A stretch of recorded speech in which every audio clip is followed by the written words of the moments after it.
Hey there, my name is Grant Abbott, and I'm a municipal councillor out in Musgrave Harbour, Newfoundland. Come out and check out our beautiful environment and enjoy it for yourself. Um, I'm the purpose of this particular video here this evening is to talk about the idea of a money engine and how we got to this situation where we need to discuss this. So basically, when I had an idea in regards to a community garden, I came to a conclusion pretty fast that the town is the end-all be-all of who can help the progress of the town in this community. Now, with the loss of the churches and different special interest groups, I found that even the Lions Club is not authorized to receive charitable funds from organizations such as the United Way. So when I was reaching out to figure out how I can accomplish this, I had to find out that an organization had to be a Donee.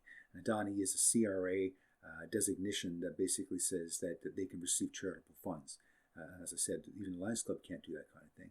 And I found out that the churches could, and the Vikings Playground group can, which is very interesting, as well as the town. The town can do that. But the problem is that the town is not interested and has some liability in order to be interested. This is also due to the idea because the town changes board every 3 years or whatever the election term is, and the long-term planning for this stops at the end of each person's term, and they don't want to take responsibility for it long-term because how are you going to see it through to the end? Well, that's problematic in to itself, and I had the similar problem when I was pitching the idea about the 100% $50,000 community garden that I had proposed in the beginning. They didn't understand what it was about. Their term was almost over. They didn't want to take responsibility for it. They didn't understand what it was. They thought that there was some cost involved. But also, it was at the end of one particular bout of COVID lockdown, in which they weren't allowing anybody to come into the office to talk to anybody in person, and no one invited me to reach out online or invited me to ask questions on the telephone. So I depended on my documentation and my emails basically to get through to communicate the idea.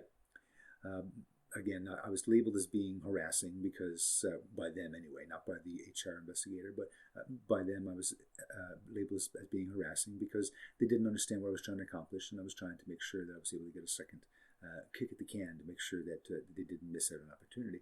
Keep in mind that I spent hundreds of hours to design this concept. I designed it from top to bottom, made sure it would work with and without water, and a concept that would be able to be shared with other communities so they can do a very similar thing.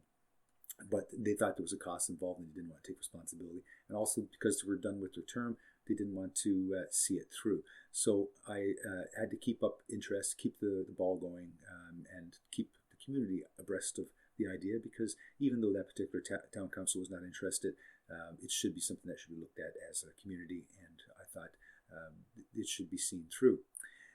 Since then, I said in other videos, I've come to the conclusion that the town has no one to answer to except for legal pursuits or the election process. Even in between, if people have different opinions, they can't even answer to themselves. So here I am at the town, and I'm taking the rules of procedure that exists, for instance, and standing on a point of order to make sure that they're aware of the illegal policies and procedures. As well as I had a unanimous decision when I was still in office back in, I think it was January of 2022, that we would contact the lawyer to see whether or not recording public meetings is something that they could suppress. And we said yes, but it never ever came through because I got kicked out shortly after, and I guess it didn't matter anymore. But then they created a policy that prevented this transparency and accountability, and created a policy specifically to stop it. So this basically demonstrates that it's difficult to communicate and work with the council. And if a person who has such great ideas and possibilities that was so confused, or the approach or the response was so confused rather, that the town didn't understand, and I wanted to make sure it was well understood. If that wasn't understood, that was needed, then how can anybody in a community, except for the people who are elected, who don't have the long-term vision to do anything with the community except for react at the moment, do anything to help a community grow. This town has not grown in at least 30 years. Nothing has changed. We've decreased in quality in terms of the amenities and features and stuff. And it's not only because of our people who have moved out, it's because there's no investment in growth. And we have a poor man's attitude in terms of how we're supposed to grow.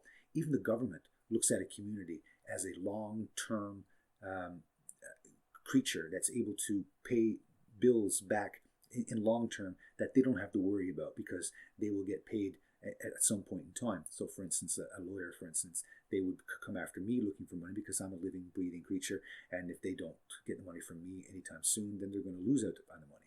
Whereas they know if they ask corporations such as Musgrave Harbour to pay, at some point in time they should get paid because it's accounts payable, and they don't die and they can't run away from their responsibility.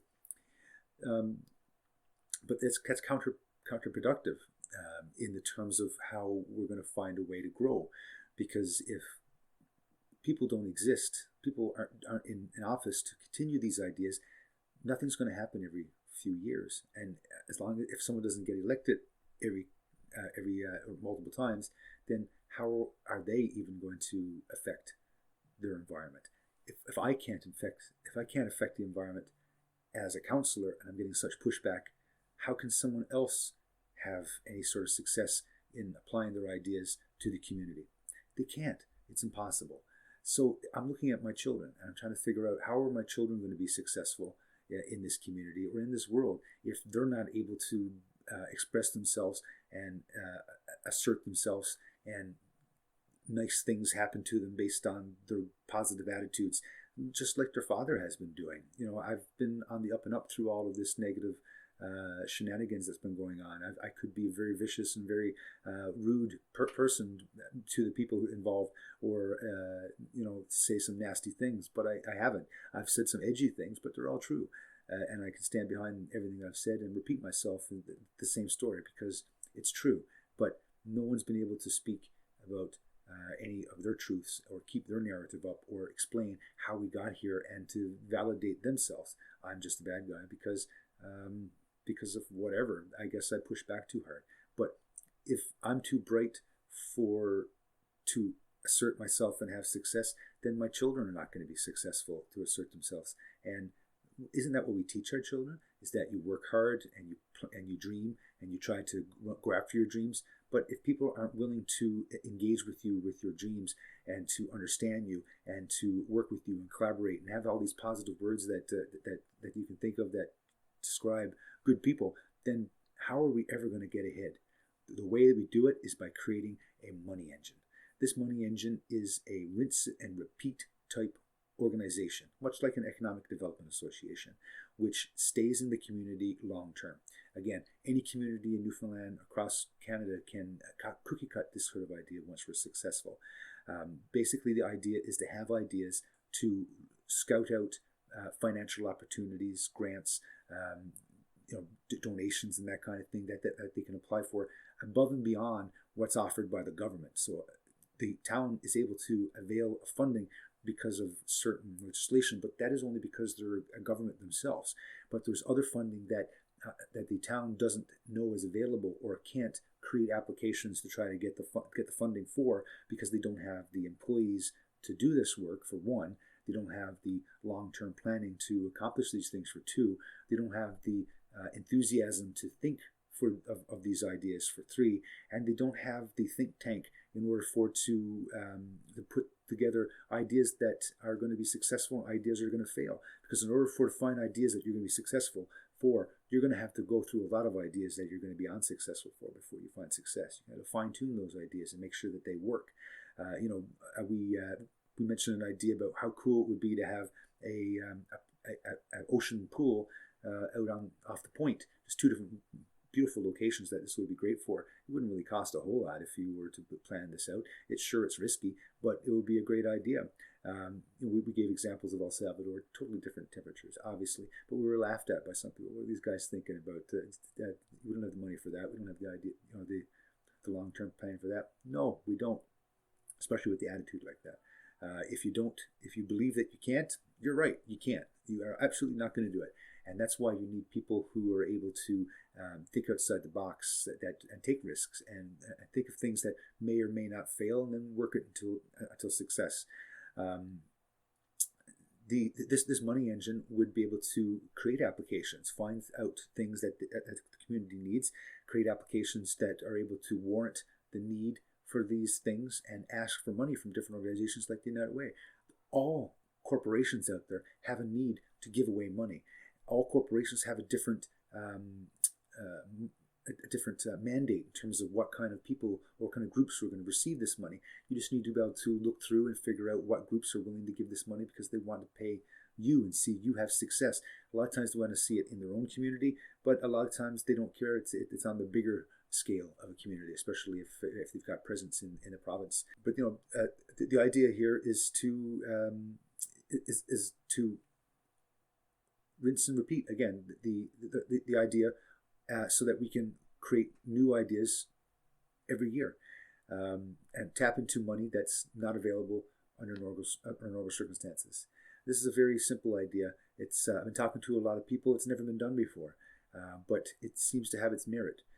The idea is altruistic. The idea is meant to help others and not meant to profit the group, but there has to be some profit to a certain extent because there's operating expenses. But a lot of these grants and donations, they have administration money built in to the funding. So for instance, for the $50,000 100% covered by charity, there was $2,000 built in for administrative costs. So ideally, everything you need to do and all the thinking that you need to do should be able to be taken care of by that $2,000. Everything else you try to put into the cost of the project. And keep in mind that all of the items that calculated $50,000 were individually unit items that I've calculated to equal $50,000. So this was a fully functional plan. If something like this can't be successful in a community, nothing will be successful. And because we don't have the number of people in this community to have a board that's able to be paid for this on a regular basis to help community development as a business and as a long-term planning, it's never going to happen. We're just going to be fixing pipes, digging roads, waiting 50 years to redo pavement, and a lot of these things, not big infrastructures, but a lot of these affluent things. I'm not sure if affluent is the right word, but having a bridge built, for instance, when Big Brook Bridge falls down in the next 7 years or whatever like that, who's going to pay for it? Are we going to ask for money from the government again? Our local MHA at the time did reach out to the government to get funding. I'm sure that the government could find similar funding today for the grocery store, for instance, if we were to talk to the right person. But the government's not set up that way. They're not interested in talking to individuals. They're not even interested in talking to elected officials. They're interested in controlling the channels to talk to them so they can minimize productivity over a long period of time, because it's a pain to try to have to communicate with some of these government departments. Some of them are fully transparent, fully helpful, enthusiastic, and they want to help you out. But the ones that hold the power and hold the reins or hold the legislation, they don't actually give legal advice. They can't actually give any advice. They make it seem like advice. They try to guide you that based on what they think their best interests are at the time, and they throw you away and tell you that you're harassing them or bothering them if you push too hard or if you say the wrong thing and hit on the right nail. And that's the problem with life in general. You have different people's wills, and they oppose each other's. You need to be responsible adults and be able to sit down and discuss those wills and figure out whose will overpowers the other, or if you can cooperate with those two wills and collaborate. But if you just oppose each other continuously with opposing wills, no one's going to accomplish anything. And that's what has been happening in our community over the past year and a half, maybe even 2 years. But if we all were to work together, have long-term planning, have a positive outlook in terms of what our community is capable of doing, and find a way to create an agreement in the community to make ideas that's going to benefit us work, as opposed to being scared of change and running away from it. Because we're only here for a short time, then we die. And then what we're left here behind us is our children. And I came back here with my children to have them contribute to this community and to help them grow. And if someone like myself, who's a little bit strange, who is possibly autistic, I'm a strange cat. There's definitely something wrong with me. I may have been dropped on my head, maybe a few punches to my face in my teenage years that may have affected things. But I'm not a regular dude, and I'm neurodivergent as far as I can tell. I can tell you that I don't act like normal people act. I do have social challenges, but I'm a good person. And if I'm able to be as honest and as raw and as positive and as collaborative and as giving and democratic, and I think I've used all the positive words I can think about off the top of my head as I have, and I've been so unsuccessful as I've had, it's because people are plotting against my success, and we can't have that. If we want to be successful, we all need to be successful. We can all be at the top. We can all do things together to make this community work. But if we hate and we have bad energies, it's just going to attract more bad energy. So let's see what we can do. I've got some feelers out with some accountant people who are going to have a conversation with me about how easy it is to set up this money engine as a nonprofit. If the town's not interested as doing it as a arm directly under the town, where the town acts as the board themselves, and they have a committee that is the think tank, and then they have them bring the ideas back to the council, then that would be a way to solve that. That would be ideal, to be less steps to jump through, less hoops to go through. Alternatively, I understand it's very simple to open up these economic development association, nonprofit type things. We just need interested people. But the damage that's been done to my reputation and the sheer difference of engagement, public engagement with me since this smorgasbord of ridiculousness has been unfolding over the past year and a half, we'd have a lot of interest. We'd have a lot of participation. If we can take this unity, like I said, for hating me, and turn it into collaboration for the betterment of the community, then I'm sure we'd have a very successful community. We've got 50 people who are enthusiastic to hate me. I'm sure you can use your intelligence and whatever you can bring to the table to contribute to making the community better, and help me use my skills in order for it to do that. And we can bring out your skills as well in the time being. But I think I've said everything I can in this video. I hope it was made sense to you. I'll try to explain things better as time unfolds. Dynamic conversations are always better than talking to a camera in a basement. So hope you enjoyed this chat, and hopefully we can do this together when the time comes, whenever the town manages to get back into a meeting. Take care of yourselves. Have a great one.